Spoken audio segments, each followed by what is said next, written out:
So the RCMP as an organization wants to give this impression that they care about their members and that they will do, Commissioner Brenda Lucky said herself, we'll do whatever we can, or, we can't do enough. The way we were treated after this is disgusting. Absolutely disgusting. It's the reason I left the RCMP, actually.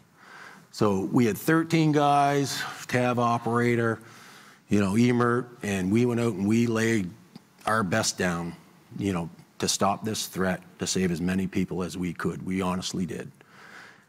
And we were to work the very next day.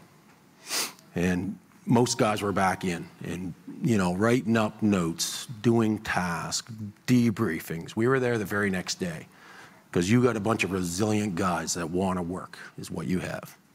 Problem is, the setup of our team, 5 full-time members, we had the luxury of being in headquarters.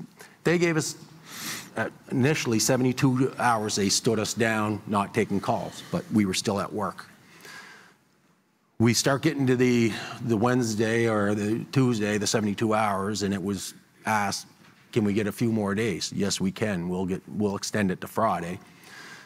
And for the aftercare, they set up a team debrief with 3 psychologists. So it was the RCMP force psychologist for Halifax here, Anna Nagy. It was the retired RCMP psychologist, Margaret Grant, I believe, and then there was a 3rd civilian psychologist. So halfway through the week, when we were supposed to, the part-timers go back to work Saturday in their general duty detachments, one of the general duty members come up to me and he said, listen, man, he said, some of the guys have been talking to me, and he said, is there any way on earth we can get a little more time to decompress by, like here we are a week after Port-a-Pic, and we got to go back to work handing out COVID tickets or menial task stuff, or, going to like just traffic stops, and we're not ready for that yet. Is there any way we could get a little more time to decompress? And I worked general duty for 20 years, and I was like, absolutely, makes 100% sense to me. So I went and spoke to my line officer who was supportive. And he said, you have this psychology debriefing Friday.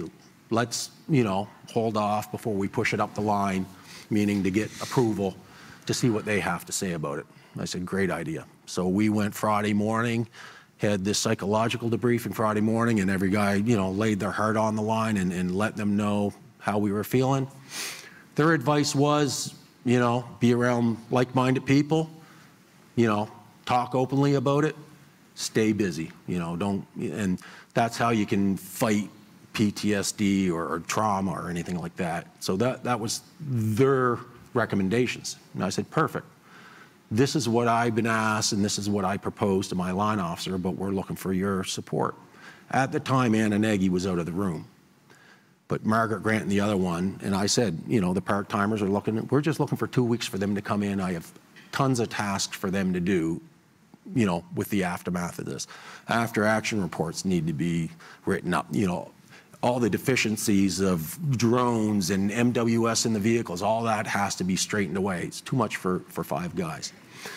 So we're looking for a 2-week period that 8 guys can come in and work with her in kind of an admin role, let them decompress, and then, that will probably give them enough time to get back to general duty policing. Margaret Grant and the civilian was like on board, yes, that's a great idea, we support that. Anna Nagy come back in the room, and she was kind of briefed on it. And she looked me straight in the eye and said, Tim, that's a great idea, I support that. So I went back and spoke to my line officer. I said, yep, the 3 of them support that recommendation. Great, we'll make it happen. So that was the Friday after Port-a-Pic. Basically, Saturday was our first day off of work. I was home, and I, felt supported, felt like, all right, we'll get through this. And Saturday afternoon, I get a call from my line officer. There seems to be a hiccup. Halifax District, RCMP's, one of your members didn't show up for work today. They're wondering why.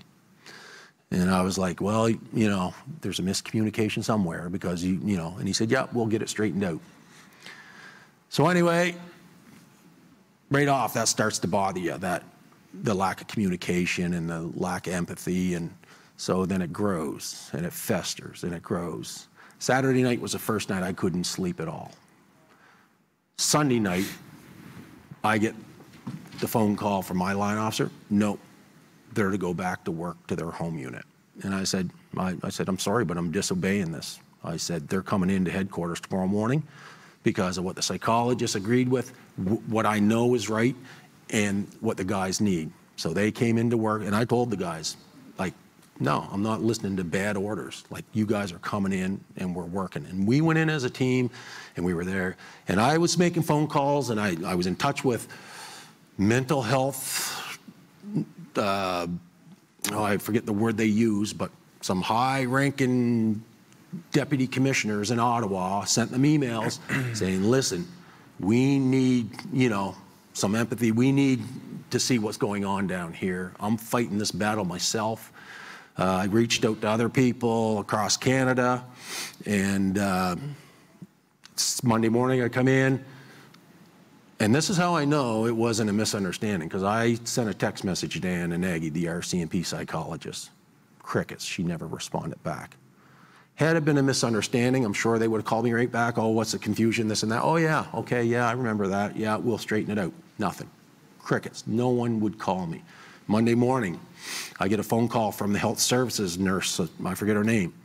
Well, this can't be right. This just can't be right. We'll look into it. Crickets. Nothing. And Wednesday afternoon, I get an email from my line officer saying, no, they're going back to their home units. So at that time, the part-time members that were a week and a half after Portapique was forced to go back and work in their home units. I had absolutely zero to gain from this because I was already full-time. This was for my part-timers. There were members off because of Portapique not working that are still off today that didn't see what we seen, didn't experience what we experienced. We were at multiple sites, multiple casualties, and they forced our guys back to work, our part-timers back to work a week and a half after. And as you said, that was the genesis of your decision eventually to well, it got to the point where we wanted this investigated. We wanted to, how did this happen? At that point, we're bitter. We're bitter at management. And we want to find out how this happened. I knew how it happened, but we wanted to find out for sure. And we kept digging and clawing for information and wanted it investigated. And sure enough, just got swept under the rug because the people that made the decisions and protected the people that made decisions are commissioned officers. And they basically protect each other. So it's the, what's good for you isn't good for me, vice versa. It's basically a two-tier system. And and they were going to investigate me. I was given a heads up, you're being watched. And they were going to investigate me because I've got the transcripts of text messages where we want an official statement from the two other psychologists on what Tim's saying. Because they were trying to paint me as a liar, where I had 13 other witnesses in the room that heard the same thing I heard. So at that point, I still want to investigate. I want the truth out there. And I kept saying right from the start, you want to know the truth? You get the 13 of us in the room with Anna Nagy, Margaret Grant, the other psychologists, and the people making the decisions, and you're quickly going to find out who's telling the truth. That never got done because they knew who was telling the truth, and they didn't want to show that they were protecting a liar. So at the end of it in November, the person that was responsible, I was in contact with her supervisor, Superintendent Rob Doyle, to investigate his employee for wrongdoing. Okay. And he did nothing and basically became arrogant and abusive and, shameful in emails to me. And at that point, I was like, I'm done working for a broken organization. I'm done working for this organization.